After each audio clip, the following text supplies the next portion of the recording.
Sunday, veggies. It's the Lord's Day. It's the Lord's Day. And I have nothing. I did a show in the park yesterday at 4:30 and then I was done. How nice of a feeling was it to be done by, 5:30? Yeah. And it was daylight and I just walked home and then I FaceTimed with my mom. But then whenever I FaceTime with her, she always has the phone, like, not on her. So I'm just talking to a wall. It's the same thing like with kids. You ever try and FaceTime with like a child?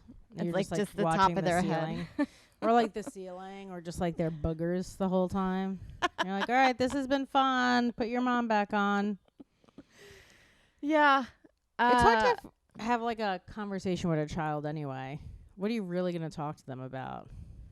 I don't know. I guess you're just listening to whatever is going on in their world. It's like, I remember Louis had that joke that I really liked. It's not like his daughter is like, no, you go. What were you saying? Like, it's just. That's very true. You're not going to be like, who are you voting for? Yeah. Let me hear your hot take. Yeah, they don't give you much. You just have to listen to them talk about like whatever toy or Paw Patrol, what that thing does, and then what that thing does. Yeah, and then you're like, cool. Well, just remember I bought you that gift. It's also weird buying kids gifts, too, especially if you spend a lot of money on them because they don't really know. They don't even care. I know, and you're like, hey, can we take a picture together? And they're like, no, I hate you. And you're like, fuck you. Just buy you a $200 whatever that is, like just garbage toy. Yeah, you just want to take it. You're like, I'm going to just take that back because obviously you don't care about it. Yeah, they don't. You're like, I'm just going to take back your toy car that drives around. There's somebody that I'm, I guess, friends with on social media, and he's like kind of showy, and like everything with him is like, you know, taking pictures of his watch and like his designer shoes and socks. And he's having a baby, I don't know, sometime soon. And he posted a picture, somebody got him like a child Lamborghini that he could drive around. And I'm just like, why? Like, your kid's not even born. You're buying him a dumb, like, toy car Lamborghini. How old do you have to be before you can even use that, 2? So you're just going to have this in your dumb house? It's like, also sometimes with those kind of gifts, I'm like, do you know that you're raising your son and your daughter or daughter to be a cunt? I don't think he knows that. I think he just thinks it's cool. I mean, he is a nice guy. Like, he came to see me do stand-up. I mean, I probably hadn't talked to him for years, and he came to a stand-up show I did probably in 2014 with his now wife. So I think that's nice, but you can tell like he calls his wife the Duchess, which like I guess is cute. I don't know. It's just weird to put all that out on Facebook, like to know all that stuff about someone. What is that? I've seen that before. Like, there is that type of guy that loves to buy their wives purses and have them show off their expensive purses that they bought for their wives. Or yeah, I guess like he just works hard, I guess, and he just like wants everyone to know how successful he is. So like I think he calls himself like the CEO and she's like the Duchess, and it's like I guess cute, but it just seems like, I don't know, role playing names during sex. It's like, just keep that to yourself. I don't know. Yeah. And then I'm just being judgmental, but I always assume those guys are probably cheating. I don't know. He also did post a picture of like this huge like mansion he's building. So I'm like, I don't know, Adrienne, is there a little jealousy that this guy has a huge mansion that he's building and you're like living in a 1-bedroom apartment in the Bronx? Like maybe it's also more that than anything else, where I'm like, I'm kind of envious.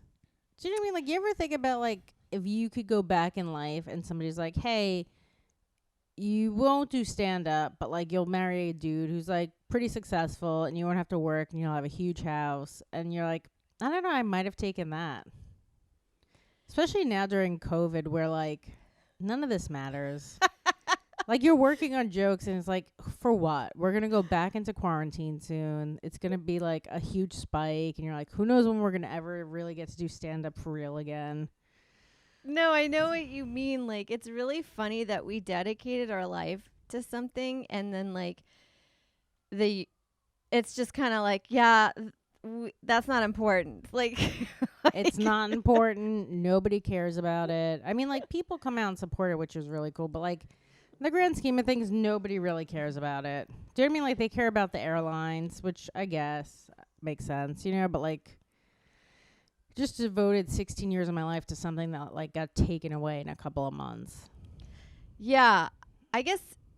Well, here's the thing: is like, I guess we're doing podcasting, which Yes. ends up, I probably make the same amount in spot pay in a month than I do podcasting in a month. Yeah. I mean, all of this is ridiculous. Like, I just feel like if my grandmother and grandfather and all them and my father, like, just watching me from, like, the afterlife, they're just, like, laughing. I just think that they're like, this is a waste of time, Adrienne. Like, you should have just went to law school or, you know, even DeVry. I'd have, like, a trade that I knew. Well, It's not too late to become a mechanic. I'm going to do online school. I know you were talking about it. Are you going to make the leap? I've ordered my transcripts and they've arrived to Southern Whoa. New Hampshire University, and I've talked to a counselor. So this week I gotta see if they got all my transcripts, and then I can figure out my plan. I was telling this to a girl last night, and she's like, "How funny that you're going to school to be like a social media manager." Like, everybody's watching The Social Dilemma, and they're like, "I need to be off my phone more." And then I'm like, I'm going to school so I can be on my phone more. Yeah, you're like, I'm going to lean into this. Kind of makes sense, though. If you can master social media and get a ton of followers, then all of this, like, there's some person that has put out a video of them twerking who has, like, 5 million followers. So, like, it's worth it if you could get the followers. Well, that's the thing is, like, okay, so we've been doing shows all this time, like traveling or like, you know, when you're trying out new material in the city. So you're like going to Brooklyn, and it's quite a bit of like a lot of the times for just one spot, a 10-minute spot is usually an hour there and an hour back. Right? Yeah. Yeah. That's why we like to add up more spots. At least, yeah. And I had a comic who I really liked that asked me if I wanted to do a spot in Staten Island. And I think he was like, hey, like, and I said to him, I was like, that's pretty far. I live in the Bronx. He's like, well, it's like right over, like, if you take the ferry, it's like right there. So I was like, just for shits and, because I think it only pays like regular, what is everyone paying like $20-25, which is normal. So I just Googled the tolls. It was $28.50 one way. Yeah, not worth it. And I was like, hey, man, it's just, like, financially not worth it for me. Like, I'm going to lose money doing it. He's like, oh, okay. He's like, that's fine. He's like, but if it wasn't, like, COVID, would you consider taking the train to the ferry? And I said, I wouldn't even do that for a vaccine for COVID. Like, I would just be like, I'm just going to not do that. It's just, I've been to Staten Island probably 3 times my whole life, 3 or 4 times. It's just so far for me. Yeah. I did it. Like, I was like, when he was trying to convince me to do it, because he's a nice guy and I like him, when he was convincing me, I was like, I'm already making excuses to cancel right now. Yeah. Like, before I'm even booked for it, I'm going to be like, hey, I can't make this. I'm sick. Yeah. That is one thing now because of COVID, of like realizing, like, I'm not doing those gigs. It's not worth it. If I'm paying more to get there than what I'm getting, then I'm not doing it. But yeah. Oh. Well, No, the sorry, other thing I was noticing is, like, so it feels really cheesy, but I'll do a video, like, just delivering a bit from my couch, and I'll get more follows from that than I would if I was doing a show. Yeah, and you didn't even have to leave your house. Yeah. And so I was like, I'm just going to do this, and then I'll go to school and see if I can get better at it, and then maybe if comedy is dead, I can maybe do other people's social media managing. I don't think comedy's going to be dead. I just think it's, like, on a hiatus for a while. Yeah. You know what I mean? Like, I hadn't been in Manhattan on the weekends since March. And I went into the city last night and the night before, and it is a ghost town. It is so empty where you're like, it feels like a holiday weekend in the summer. Do you know what I mean? Like that's when everyone is gone and it's empty. That's how it was. It took me 28 minutes to get into the city, which is amazing, but also like it's dead. Yeah, I was in Times Square and it felt like the day after New Year's Day early morning. Like just nothing really. Maybe some Elmos.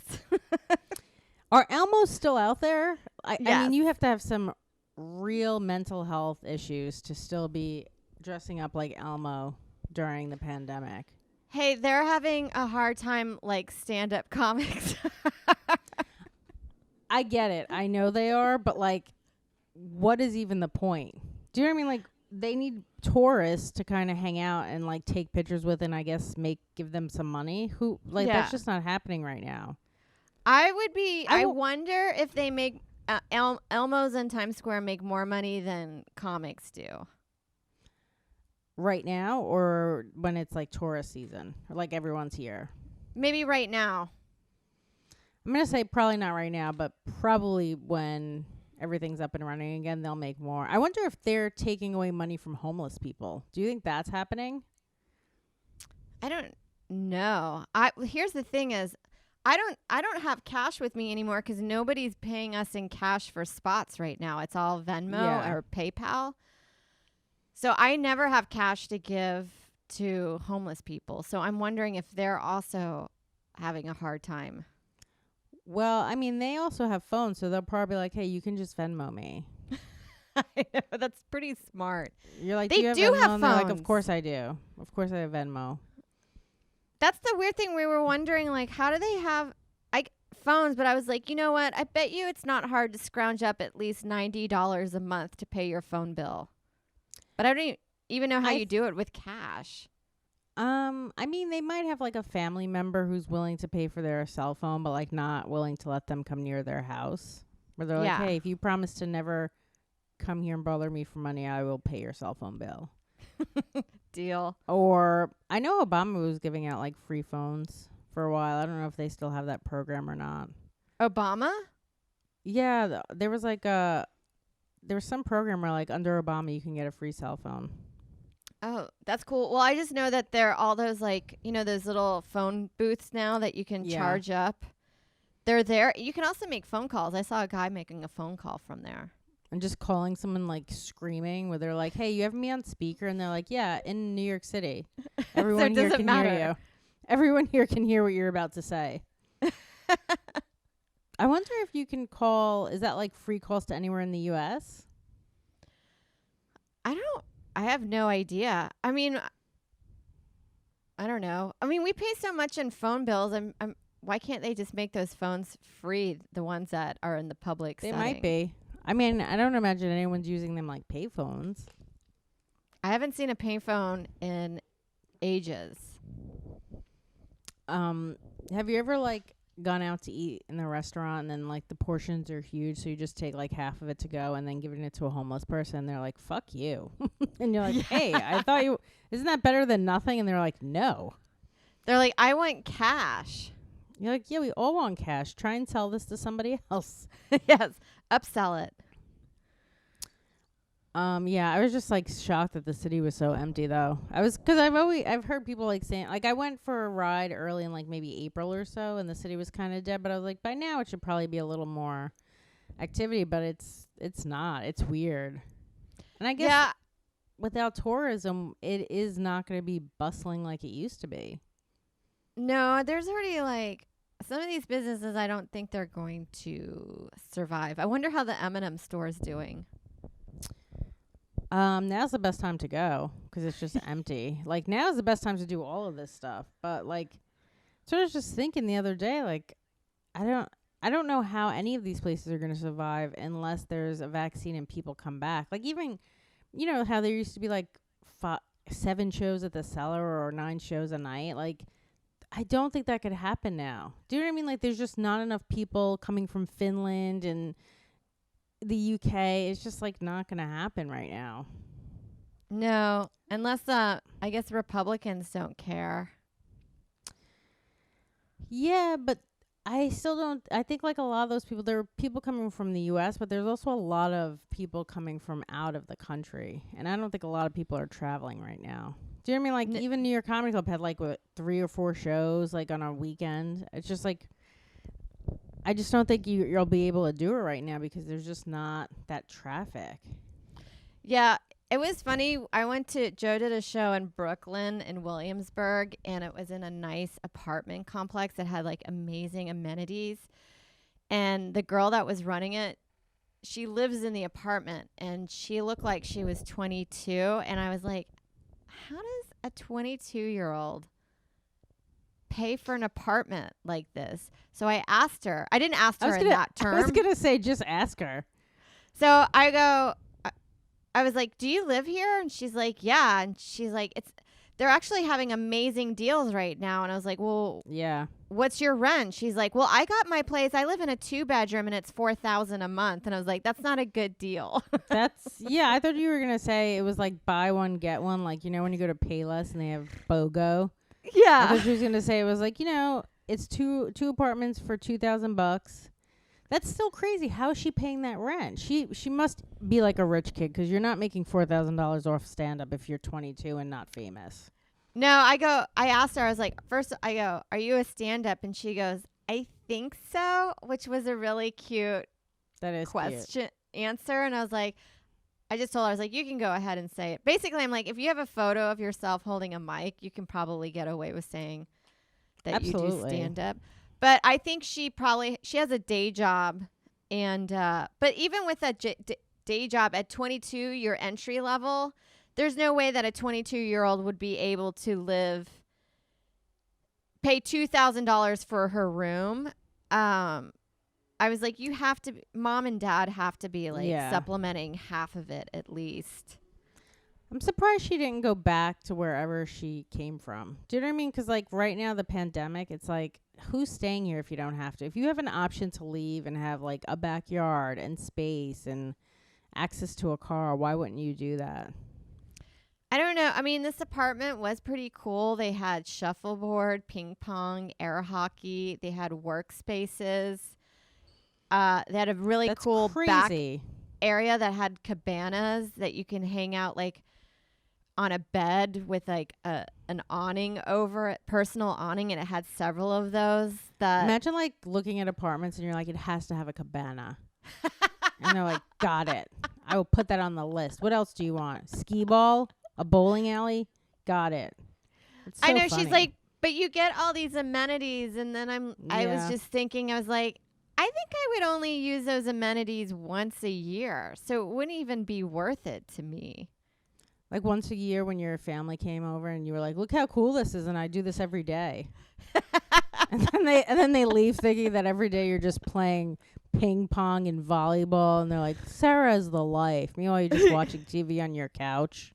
Or probably on my phone. On your phone, yeah. It's so depressing. Did she have a washer and dryer in her apartment? That's really the only thing I'm impressed by.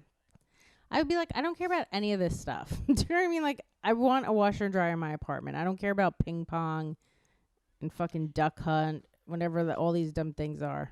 I know. That is an amenity that you're like, no one gives a shit about this. And obviously, the audience members, it was a show for kind of like the whole apartment complex. And that's cool.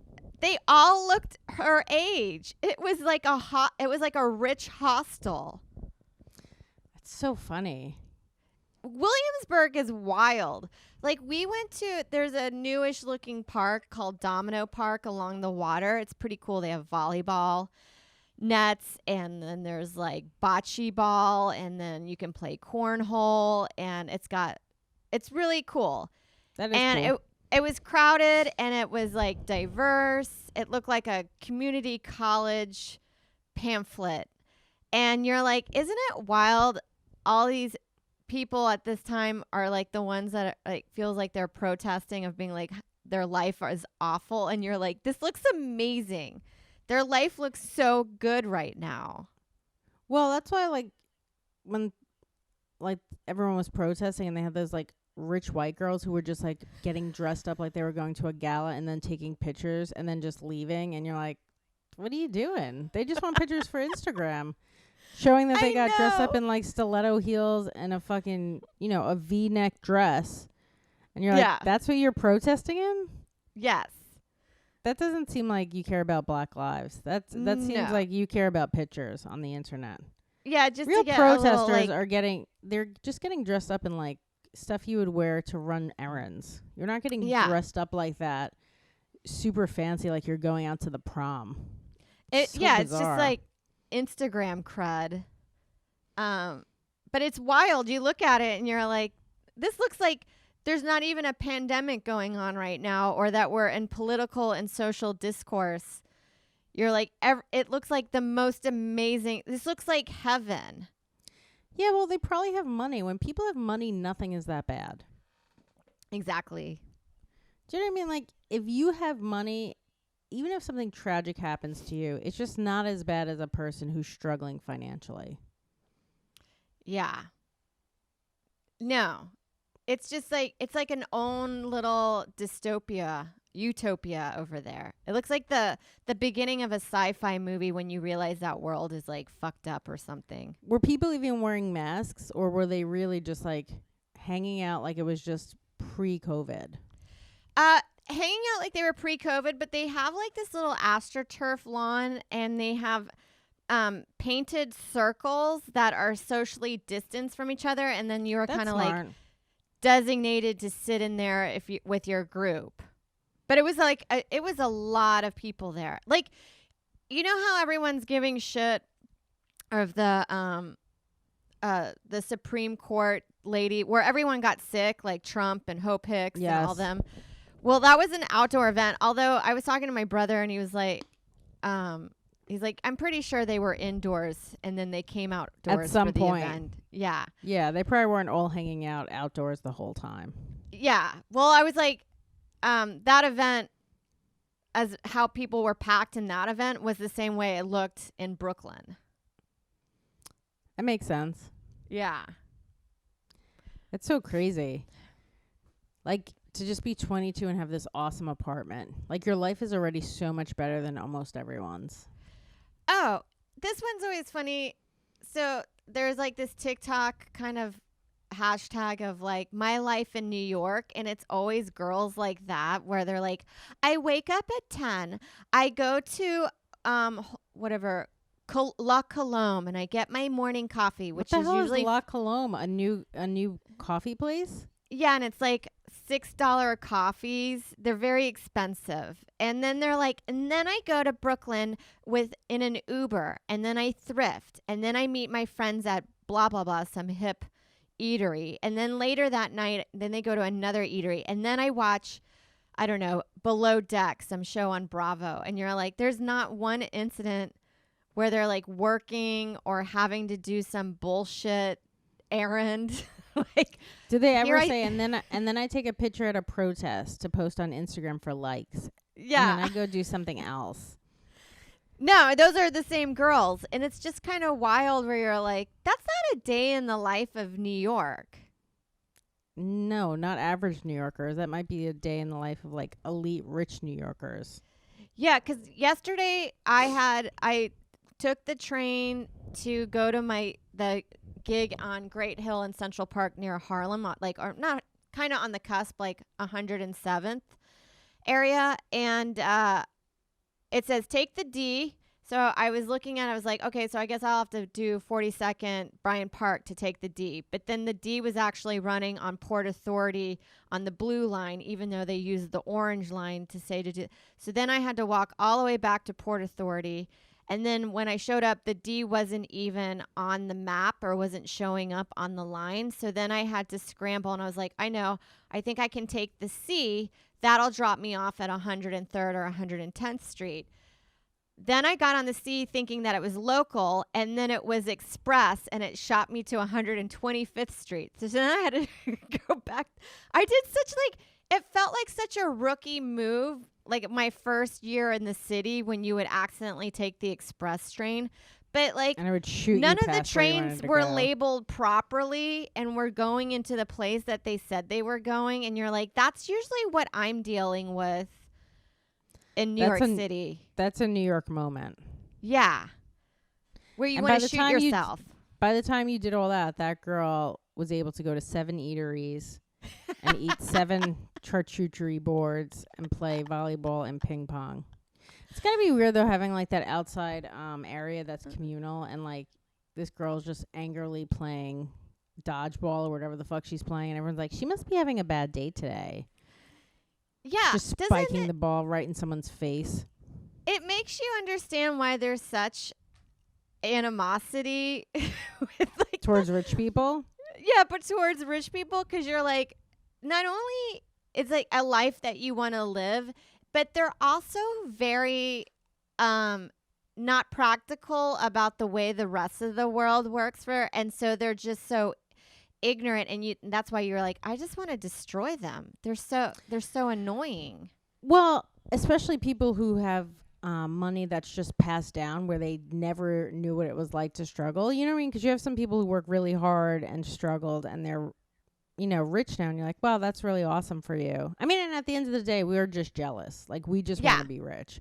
I just want I would yeah. a Lamborghini at 2 years old is basically what this is coming down to. I never got it, so I'm just mad at everyone who can have that kind of luxury toy car at like 2. I know. The thing is, though, you want those people, or like that girl, the Brooklyn white girl, to be like, I know I didn't have to work for any of this, and I probably won't, because now I'm in a social circle where I'll probably meet a guy that's also in the same boat. And so we will combine our rich, and then we'll also have a network that he'll automatically get an amazing job.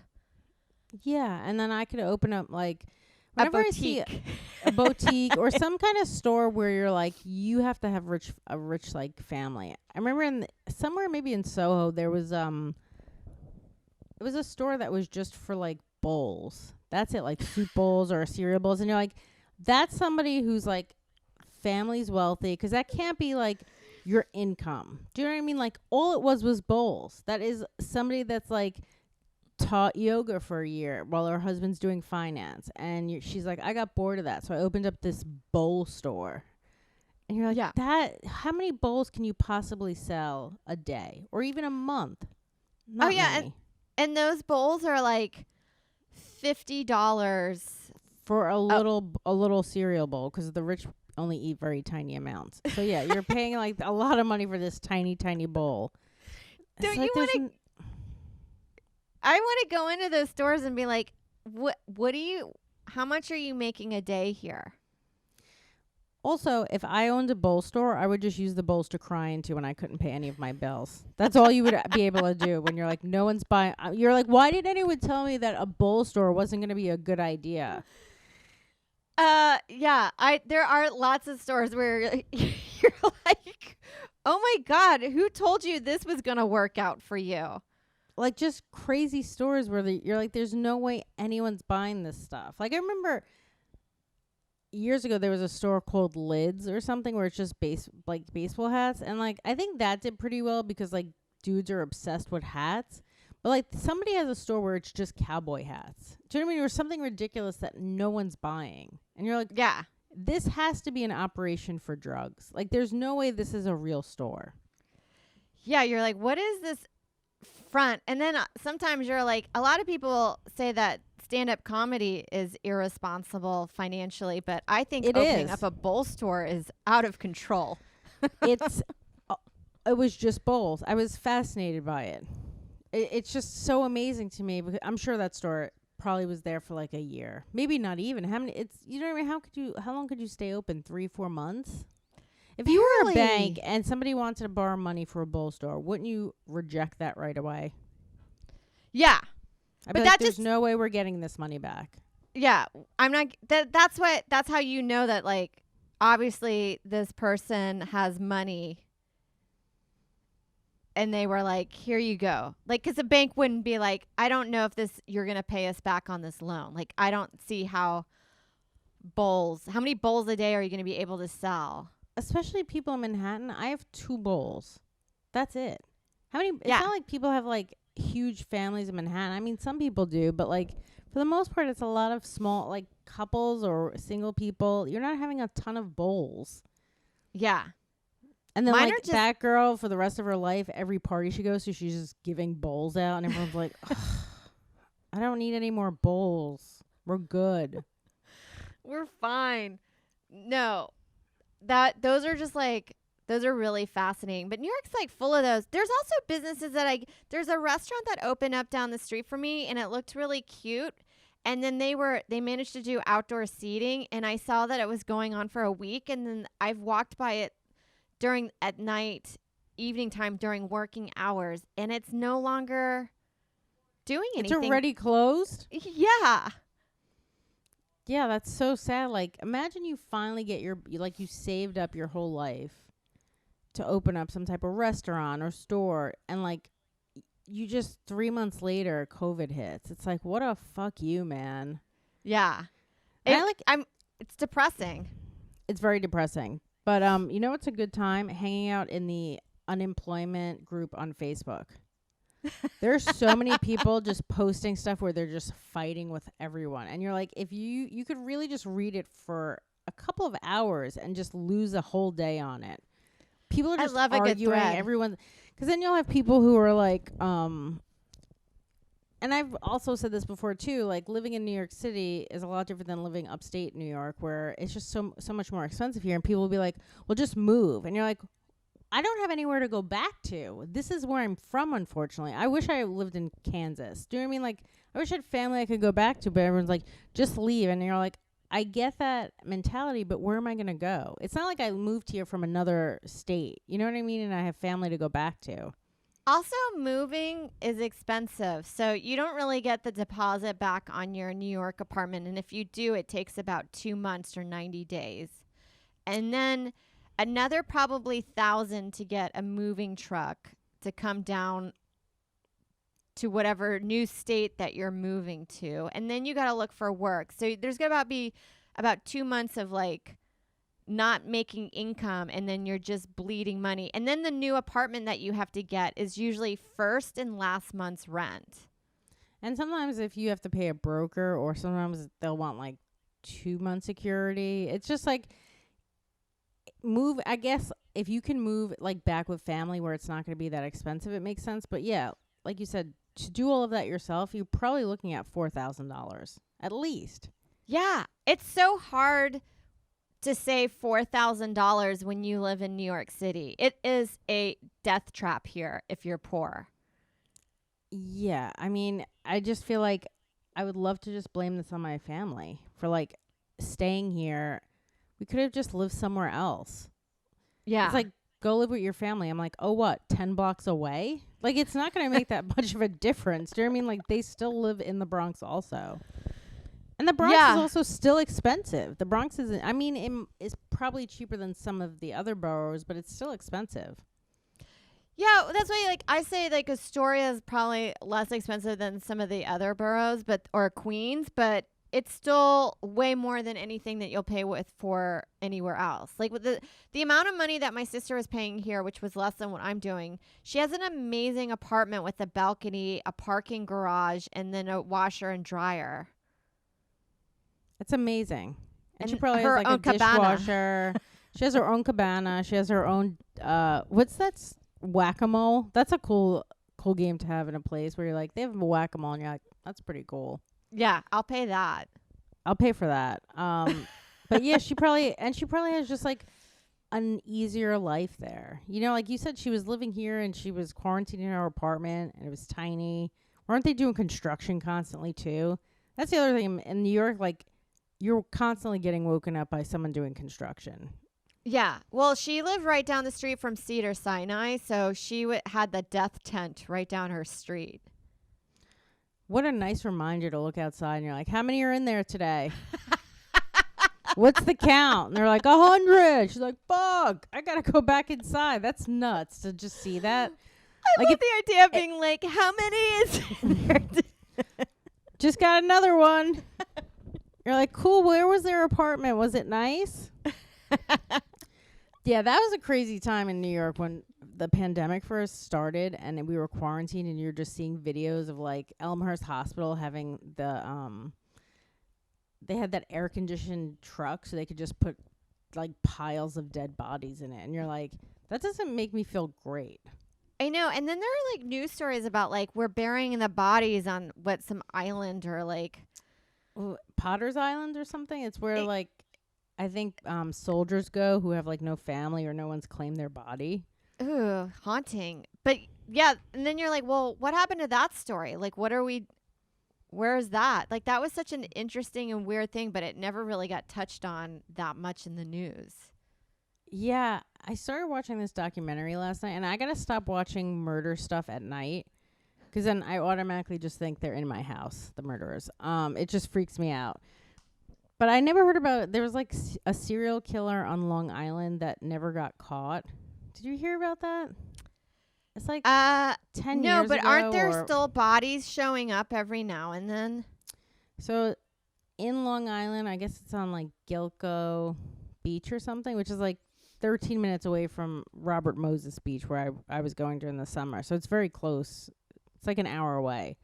There was about, I think they found 10 bodies, and it was mostly like escorts and like women who were, you know, I guess hooking. And there's they found like there was two different kind of styles. There was like a guy that had buried a bunch of bodies in burlap bags, or what they're thinking. And then there's another, I guess, killer that they're thinking he like dismembered bodies, so you just would find like a woman's torso.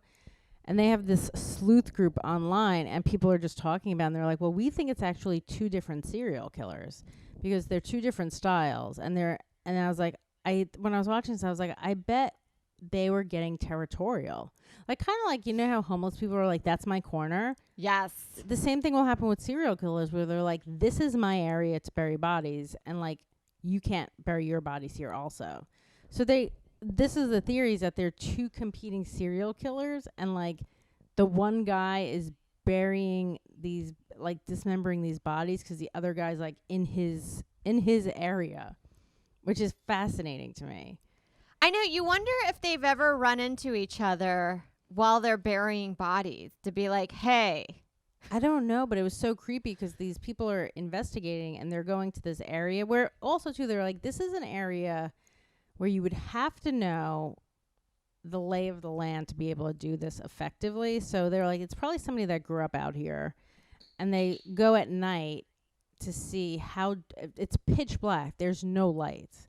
So they see a car. They're like, how long do we have before this car passes us and sees us? And it was like a minute and 15 seconds. They were like, that is more than enough time to dump a body and leave. It was just, wild. It's so, yeah, it was like, so it was pitch black. It was freaky. You're like, holy fuck. I was creeped out that they were even there at night. Yeah, but that I would have fun.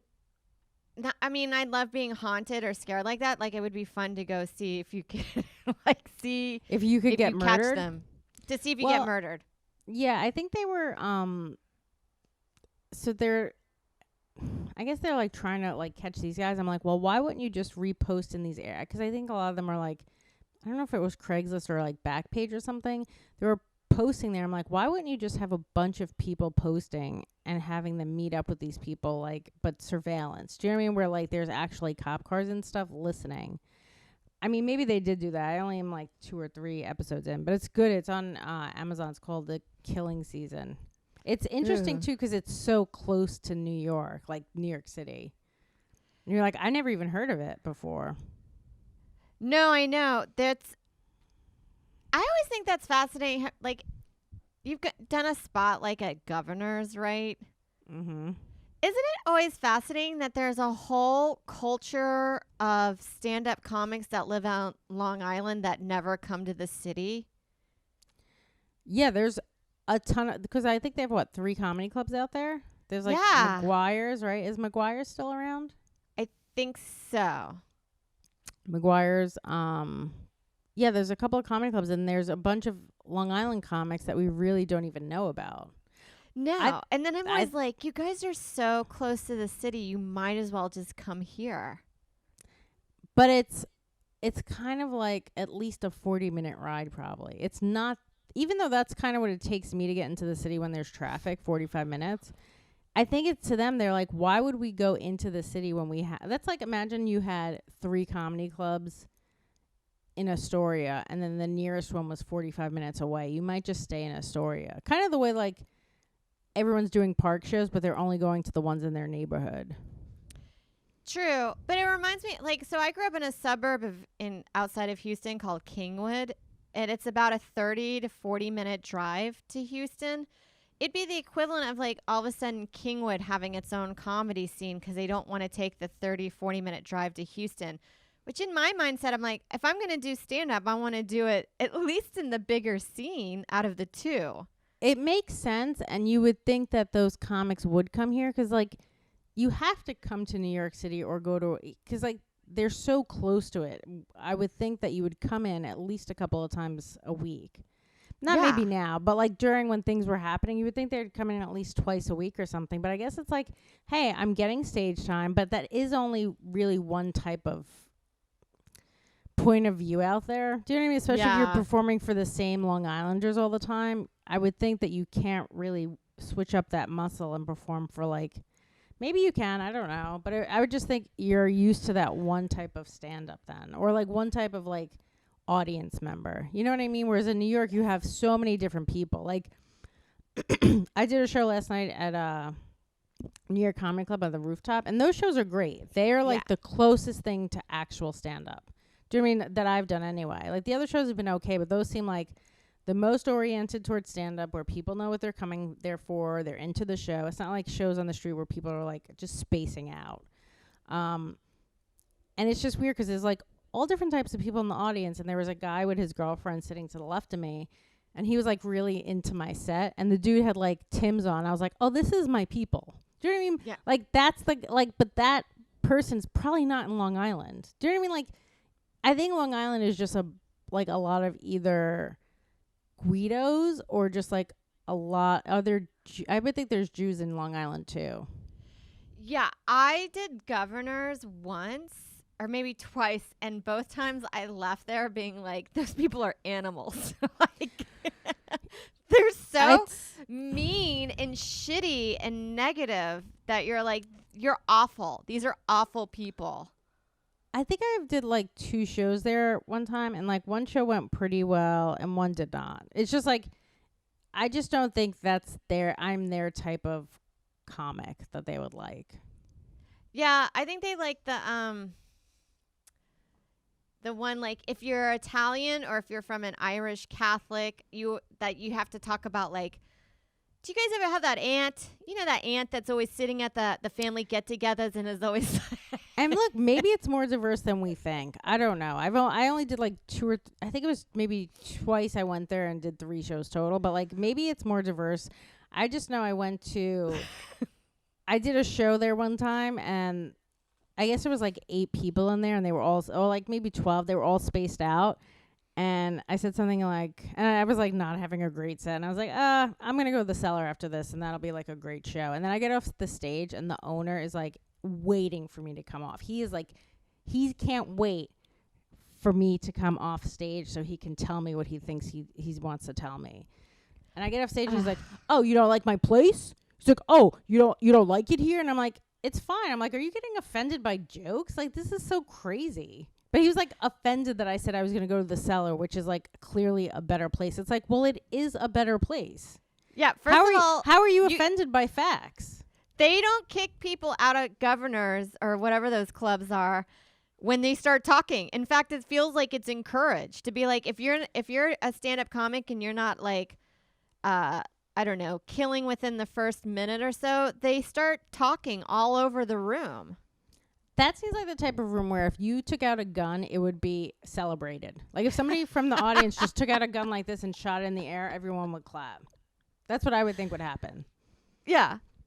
So yeah, I haven't gone back there, and I'm not like delighted to go. But it's weird because there are people who, like, didn't Louis go there and like murder? I'm sure, but like he's not that type of comic that I would think they would love. But I guess he's also famous. Do you know what I mean? But like, and he's also hilarious. But like, that dark type of sense of humor, I would not think they love there.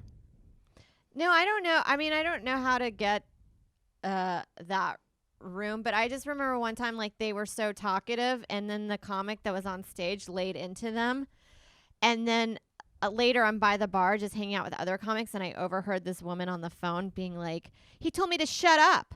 Who tells me to shut up?" And I'm like, "Well, you were being like And the she was husband's like, no one tells offended." Marie to shut up but me. All right? Marie, shut the fuck up and get in the car. It's She so also funny had, because, like, like, feathery hair and like thick like dark eyeliner that wasn't even like lightly smudged. It was just like a harsh look that you're like, Jesus. yeah. I don't know. It's such a weird place. So, like, you ever have, like, a friend who doesn't really know comedy that well, but they'll see, like, one thing and they're like, you should do that. Yeah. So there was, like, some Italian girl show where it was, like, all Italian women on it. And they're like, have you ever tried to get on it? It was, like, called, I don't know. I have no idea what it was actually called, but it might be, like, Ginzo Women or something. I have no idea. And they're like, Adrienne, you're a Ginzo. You should go do the show. And I was like, oh, no. Those people hate me.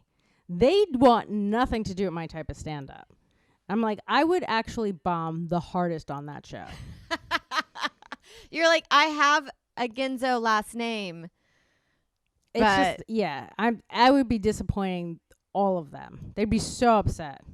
Yeah. Because I remember early in my career, I had seen a show like that where I was like, oh, I should try and do that. And then, like, I reached out to someone and they were like, yeah, man, like, your comedy would not do well here. And then after, I was like, oh, they're totally right. I was just, like, young and a novice. And I was like, this has Italians on it. I'll be right for that. And then they're like, no way. Yeah. This is not going to go well for you. And then, well, it is.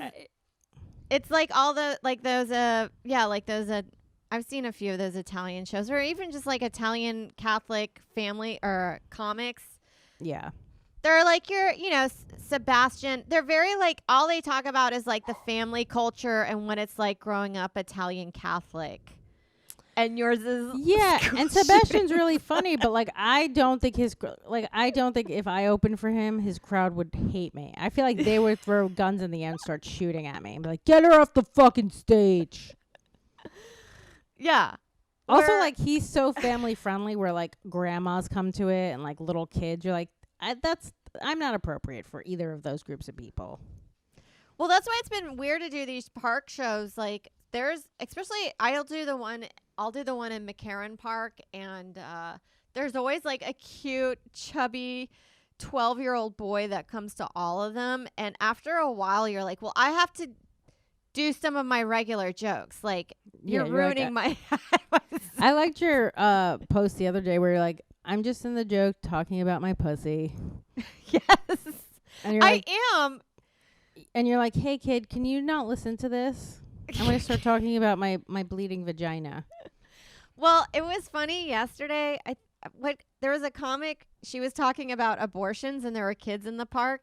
And one kid, you could hear a kid laugh, but he was just laughing at his own thing. But it sounded like he really thought that abortion joke was hilarious. But it's just funny. Maybe he did. He'd been like, I get it. I could have not been here, and I'm here, and I'm really enjoying this moment. Kids love abortion jokes because they're so grateful that they're alive that they think that's it's what funny. I would think. That's what, like, when someone's like, why don't you do park shows? I'm like, it just seems like I would be yelling at people who are trying to enjoy a nice day. Do you mean at least when it's a comedy show, if you get offended, I'm like, well, that's kind of on you. This is a comedy show. But in the park where, like, people are reconnecting for the first time, it just seems so wrong to be yelling awful things at them. I mean, well, the good thing, though, on some of these parks, they are there for the show. It's not like... I guess that's true. It's not an ambush show. Getting back to that, I just thought of this. Getting back to that documentary I watched, The Killing Season. You should watch it. It's very interesting. There was a kid who was killed with their mom, but they weren't killed together. They were like buried in separate places. And you're like, how sad is it to like have to go be an escort and like blow some dude, and you have to tell your kid like, here, play with your iPad while I'm doing this. Like, isn't that so weird to be bringing your kid to your job? Well, especially to that job. Do you know what I mean? Like, there's not like take your daughter to work day and you're just bringing your kid and you're like, hey, Frank, while I'm blowing you, my kid, she's just going to be in the corner watching. Is that cool? But here's her iPad. She won't know the difference. Probably not. You could put a kid in an iPad and they won't know anything that's going on. I started following an escort girl on TikTok, and she's really cute, and she has so much like fun, fascinating information about being an escort. And oh, for sure. Excuse me? I said for sure. Oh yeah. Where you're just like, I love hearing this world of like, always get them to pay first. She's like, no matter how like nice or what kind of job they have, as soon as they fuck you, you don't mean anything to them. So get your money up front. And so you're like, oh, good to know. Like, it's like I'm like studying to be an escort right now. Yeah. Well, like while comedy's going to go down in flames, you're like, I picked a new line of work, Joe. I think I'm going to make a lot of money. Well, the weird thing is like this one girl was getting followed in the car with, I guess, the people making the documentary. They wanted to like a night in her life, or I think she had to do, they wanted to ask her questions and she bargained by saying, well, you have to drive me around for a week. That's a good which deal. would probably a lot of money if she was like Ubering. Yeah. And she said she made about $1,000 a night, which is a lot of money. And it's just weird because like nobody cares about these girls. It's like if you just legalize this, then they could have some rights and they would be protected. But now you just have people who think they can kill them because no one cares about them. And I guess they're kind of right because it's so hard. This one girl I think lived in Jersey and she was killed in Long Island. And her mom would go to the Long Island people. They'll be like, well, she's from Jersey. They have to start the investigation. And that Jersey would ping her back to Long Island and say, well, she was killed there. That's where they have to start the investigation. Yeah. Like nobody did anything for months. And you're like, it's so fucked up to just be like, well, we kind of don't care about you, so we're not going to look into your murder. No, That's why I don't understand why it's not legalized, why they wouldn't try and take taxes from it. I don't know. It's so dumb. Yeah, and then you could have him like safely get tested, and then areas that would be a safe area that could have security guards so they're not putting their life in danger. Absolutely. You should have, like my friend Joe used to work for an escort company where I guess he would like go with the girls, drive them to the place, and like you knew that you were protected. Like these people couldn't just fucking murder you or like pay you and then, you know, take their money back from you. Like they knew that, and so at least it was safer for the girls. But like these girls who are just going, imagine how scary it is to like. I've done like gigs off that were kind of sketchy, and you're like, this doesn't seem right, but like at least there's other people there. But imagine showing up to like some dude's fucking apartment or a hotel by yourself, and then you're just like, I can't fucking relax. Like there's no way that I would be comfortable. I would be so anxious the whole time. Like I don't know. It's just like make it safer for, and it's like why? Because you don't want it's gonna happen regardless. Yeah, it's been happening throughout the age of time. Is that the right term? Yeah, that's why it was so maddening when they weren't giving like strippers money for unemployment after the pandemic, and you're like, well, these politicians actually are like their biggest supporters. So I don't know why we're not giving them money. And then people just be like, they're working under the table, or like they're not claiming all their tips. And I'm like, well, neither are waiters or waitresses. Do you know what I mean? A lot of these girls do work in clubs. It just is like to think like, well, we're better than you and we don't want to give you any money. It's like, well, why not? They still have families. They still have bills. Like it's just so fucked up what people cherry pick as like what they think is valuable. Yeah, well, especially there's something like prostitution goes up anytime the like Republican or Democratic convention is in that town. Oh, I'm sure. Same thing with like Super Bowl too. Yeah, but it's just like a lot of those Republicans too don't want to have abortion. It's like, but then you'll get your mistress pregnant and she'll get an abortion. It's just like so fucked up. It's like stop being so judgmental, especially when you're using all the stuff you're like rallying against. Well, yeah, it's all like I think discriminatory, or I don't know if that's the right term, but like towards poor people. Like they don't make it easy for people. No, and especially too if you're poor, you have limited options already. So why are you making it harder for people? Well, I guess this girl, she does OnlyFans, and that seems to be helping a lot of these like strippers during these hard times, which has been like a good thing for them because I think they've been pulling in a lot of money with this. Yeah, and it's also safer. Do you know what I mean? Like, you're in your house. You don't have to, like, put yourself in a situation where you're with some gross guys. There was one girl that I don't know if I told you this, where, like, she was doing porn for, I think, 7 or 8 months, and she just, like, couldn't make money doing it. And then she started doing OnlyFans, and she became, like, she had so much more money from doing that. She had so much more money from doing that, where because of that, people then started watching her porn. And you're like, that's so crazy. And it's so much safer that these girls can just do OnlyFans, you know, if you can make an audience from it. Yeah. That girl that I follow, she had other stories too that I thought were cool. She's like, had one guy, all he wanted to do is he bought her everything from the dollar store, and then he brought it to the hotel room, and he just wanted her to, like, go through it all and, like, play with it. And she said he was the best. She didn't even have to have sex with him. Yeah, I think there's some people that, like, they want, like, the girlfriend experience, so they just want to, like, complain to you for an hour, and you're like, I'd rather just blow you, to be honest. I don't want to actually hear about your marital issues. I'd rather blow you for 5 or 10 minutes. And I want the Dollar Tree guy.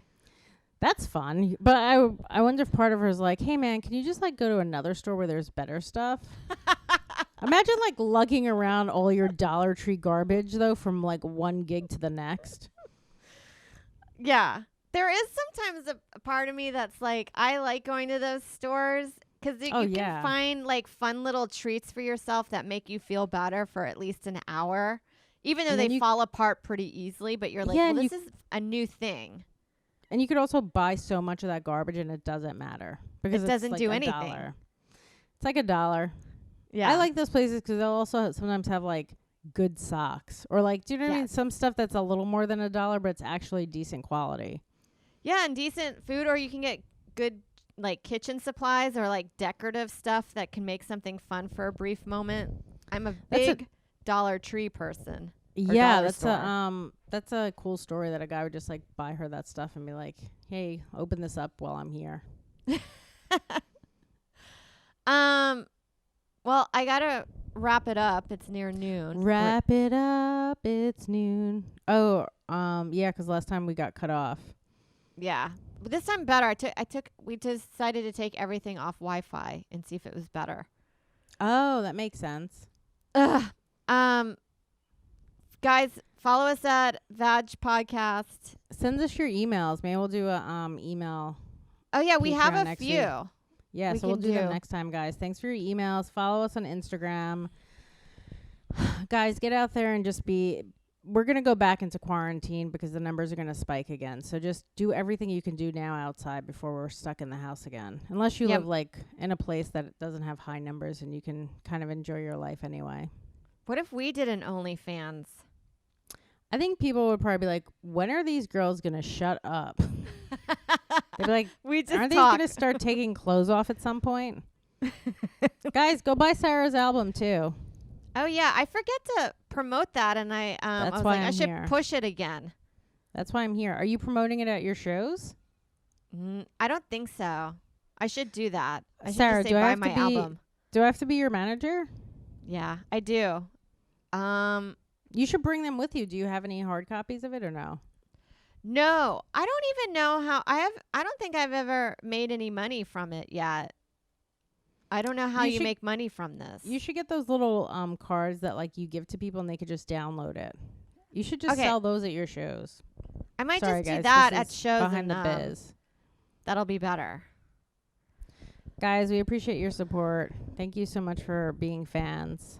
Even the people that listen to us that hate us, we appreciate you also. Yeah, we love our haters as well. Thank you. Thanks, guys.